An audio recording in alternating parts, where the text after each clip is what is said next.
Hello there again, YouTube. This is Kanan Beats here with another Yu-Gi-Oh! Related video.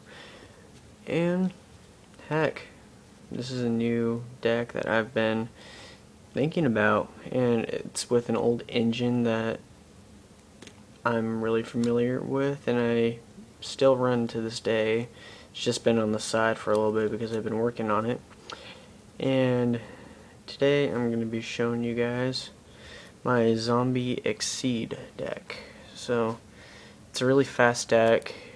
Uses the zombie I guess archetype capability of swarming the field to get out my Exceeds. And if I need to swarm and just kill everything, that works too. So I'm just gonna jump straight into the deck. Starting off with monsters.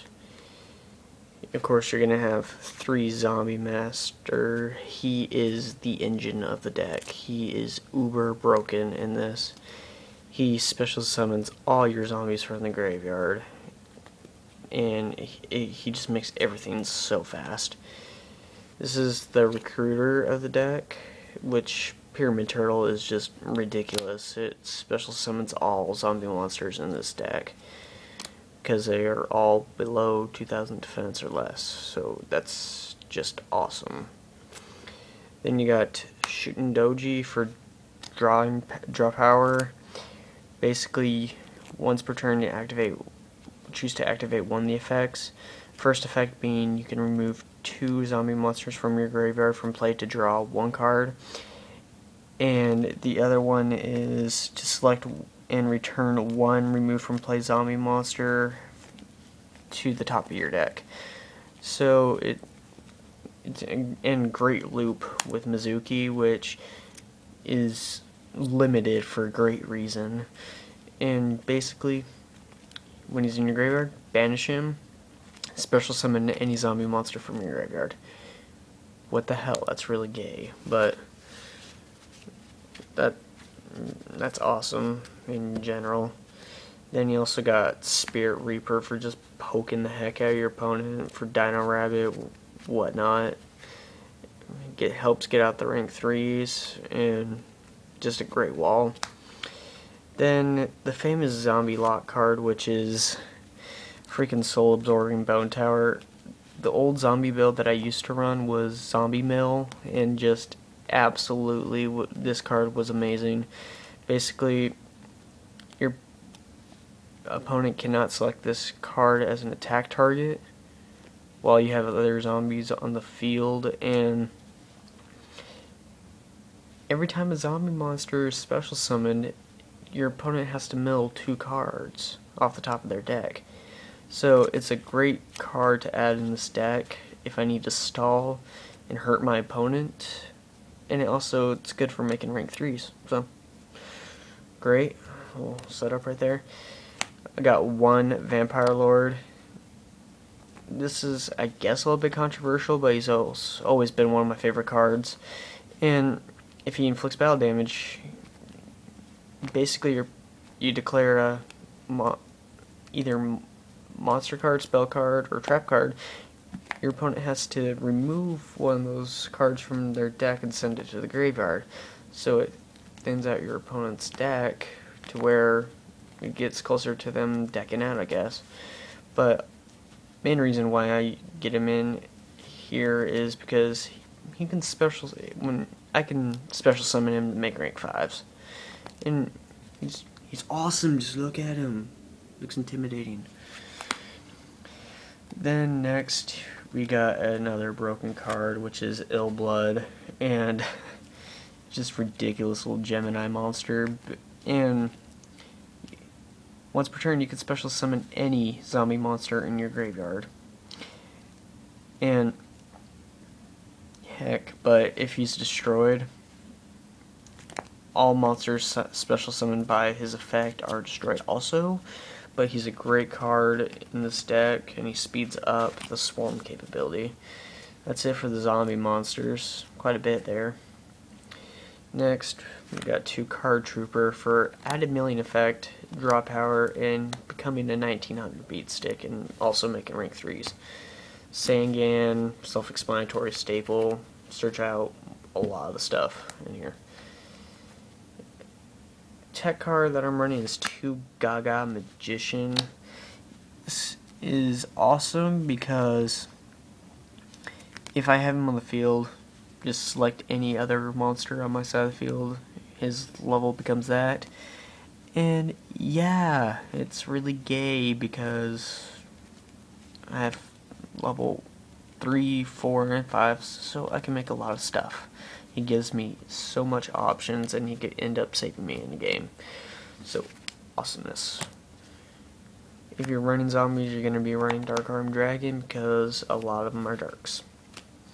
Then Trigodia for stopping OTKs, and also for Exceed summoning because it kind of acts like Gaga Magician. Just select the level of the monster and boom, there you go. You got a instant rank 3, rank 4, rank 5. And the last of the monsters is 3 Effect Veiler, kind of a staple in this meta now, so just awesome, and it helps me synchro summon, so if needed. That's a lot of monsters.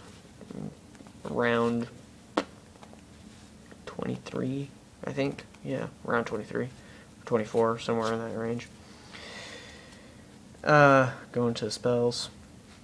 For draw power, double pod duality. I don't need to special summon every turn, so this is a great card just to get the cards set up for the epic chain of troll, I guess. Triple Book of Life. This card is ridiculous. Basically special summon any zombie monster from my graveyard, and also in return banishing one of my opponent's cards in their graveyard. Just great card, and great against the meta. Then staples, Heavy Storm, Double MST, Monster Reborn, Book of Moon, Foolish Burial to get all my stuff in the graveyard, Pot of Avarice to return everything from graveyard back to deck. That's it for that. Traps, Double Bottomless, great in this format. Then you also got Solemn Brigade. Then you got a Torrential Tribute. Going into the extra deck, and starting off with the rank 3 Exceeds, got Leviathan, got Tempo, he's really broken as hell, Musa and then you also got Mellow Melody, and one of these cards is going to be switched out for a Zen mains once the reprint comes out in August, so awesome. Rank 4s, you got Utopia, and this is where if I'm going to Exceed summon, most of the time I'm going to go for rank 4s because I got a lot of them. Pearl, Photon, whatever, Maestroke, and then Biting Shark Drake, because I do get a lot of level 4s out on the field. And for finishing off the Exceeds, rank 5, Tyrus and Adrius, great cards. Going into and there's only 4 synchros, and just situational. Catastor, Bryonic, Scrap Archfiend, which will be switched out for a Black Rose one, so I get one again because I traded off a while ago. And then Stardust for situational purposes too. The side deck, got 2 Penguin Soldier because it's so broken, this format, and in my WOT deck I'm maining 2 of these because hell, nobody expects it and it just freaking screws them over. Double DD Crow, no explanation needed. Dark Dust Spirit if I really need to troll people and just wipe the entire field of monsters. So it's great against Sams and windups because windups are more prevalent because they just won nationals, which I knew would happen. But and the last monster in the side deck, this is an awesome troll card, Kasha, and if you don't know what this guy does, if I have 2 or more zombie monsters on my side, I feel like special summon him to my hand, and when he hits the field, all other shuffle all monsters on the field back into the deck. So basically all monsters are off the field, and plus for every zombie monster returned, he gains 1,000 attack. So what the heck? Awesome, great card. Nobody will expect it. If I needed extra draw power, Pod Duality, then you got Dark Cold and MST. Then for finishing it off, double Compulse, not 1, not 2, but 3 Imperial Iron Walls, because this deck would get really screwed over if people run D-Fissures or Macrocosmos. And that's, yeah, that's all that needs to be said about that. And it also stops Chaos Dragon and a lot of Dino Rabbit stuff. Yeah, great card. And hurts heroes too, because they can't use their Miracle Fusions. And then you got the other Torrential. Well, that's the deck. Tell me what you guys think of it. Honestly, I think it's a really good concept, and I think it's awesome. That's basically all that needs to be said. And yeah, so comment, subscribe below, and check out my other videos. So yeah, this is Candy Beats, signing out.